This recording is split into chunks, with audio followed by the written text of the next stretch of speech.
இந்த தீவிர வாக்காளர் திருத்தப் பட்டியல், அதனைத் தொடர்ந்து எழுந்த புகார்கள், அதற்கு பிறகு தேர்தல் ஆணையம் அளித்திருக்கக்கூடிய விளக்கம் இதுதான் பேசுபொருளாகி இருக்கிறது. தேர்தல் ஆணையத்தின் மீது ராகுல் மட்டும்தான் குற்றச்சாட்டு முன்வைத்திருக்கிறாரானா கிடையாது.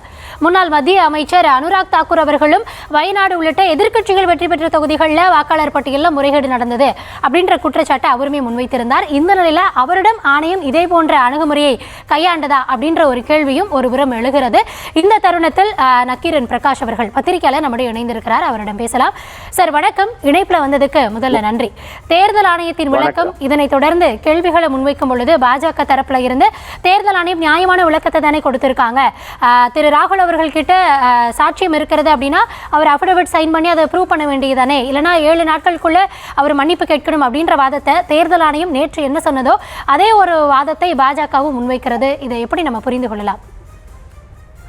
அதாவது சீசரின் மனைவி சந்தேகத்திற்கு அப்பாற்பட்டவராக இருக்கணும்னா, ஒண்ணு முதல்ல இந்திய கான்ஸ்டிடியூஷன் உருவான உடனேயே முதல்ல உருவான அமைப்பு இந்திய தேர்தல் ஆணையர் தான் பதவிதான் முதல்ல உருவாக்குறாங்க. ஜனாதிபதி, பிரதமர் இவங்கெல்லாம் கூட பின்னாடி தான். இந்திய தேர்தல் ஆணையர்ன்ற பதவியை தான் அவங்க முதல்ல உருவாக்குறாங்க. ஸோ இந்தியாவுடைய அடிப்படை உலகத்தின் மிகப்பெரிய ஜனநாயக நாடு.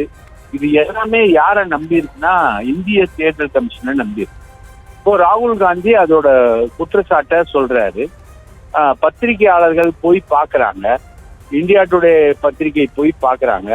பெங்களூர்ல ஒரே வீட்டுல ஒரு 80 பேர் இருக்கிறத, சிங்கிள் பெட்ரூம் கூட இல்லாத வீட்டுல 80 பேரோட வாக்காளர் பதிவு இருக்கிறத அவங்க ப்ரூஃப் பண்றாங்க. ஸோ எல்லாமே கிட்டத்தட்ட இந்த குற்றச்சாட்டுகள் எல்லாமே இருக்கு. சுப்ரீம் கோர்ட்டும் நீங்க பீகார் தேர்தல் பட்டியலில் யார் யாரை நீக்கினீங்க, அதற்கான காரணங்களோட சொல்லுங்க அப்படின்றாங்க.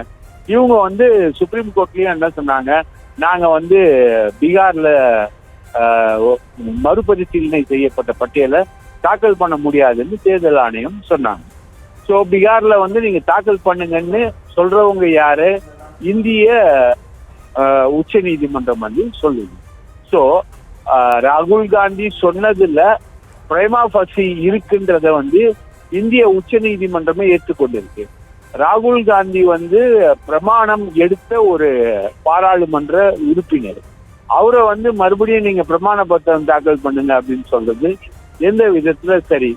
இல்லைன்னா அது மன்னிப்பு கேட்கணும் அப்படின்னா தேர்தல் ஆணையம் அரசியல் விளையாட்டில் ஈடுபடுவது எந்த விதத்திலும் நியாயம் இல்லை. இப்போ நீங்க ஒரு முக்கியமான இடத்துக்கு போறீங்க, ஒரு சட்டத்தை நீங்க ஒபே பண்ணணும் அப்படின்றது ஒண்ணு இருக்கு. சாலையில நீங்க கண்டிப்பா அதை ஒபே பண்ணணும். நான் மீறுவேன், கேட்க முடியாது அப்படின்னு நீங்க சொல்றீங்க. நீங்க கேட்கணும் அப்படின்னு உச்ச நீதிமன்றம் சொல்லுது. அதுக்கப்புறமும் நான் கேட்க மாட்டேன், நான் சட்டத்தை மீறுறேன்னு சொல்ற ஒரு மன்னிப்பு கேட்கணும்னா இது எந்த விதத்துல நியாயம்? இதுதான் அராஜகம், இதுதான் பாசிசம். பாசிசம் எல்லா இன்ஸ்டிடியூஷனையும் முழுங்கும். பாராளுமன்றம், தேர்தல் ஆணையம், ஜுடிஷியரி எல்லாத்தையுமே முழுங்கும் அப்படின்னு சொல்லுவாங்க.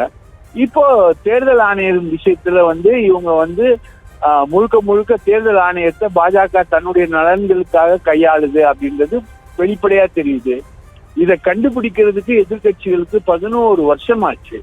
அதுதான் மிகப்பெரிய கொடுமை.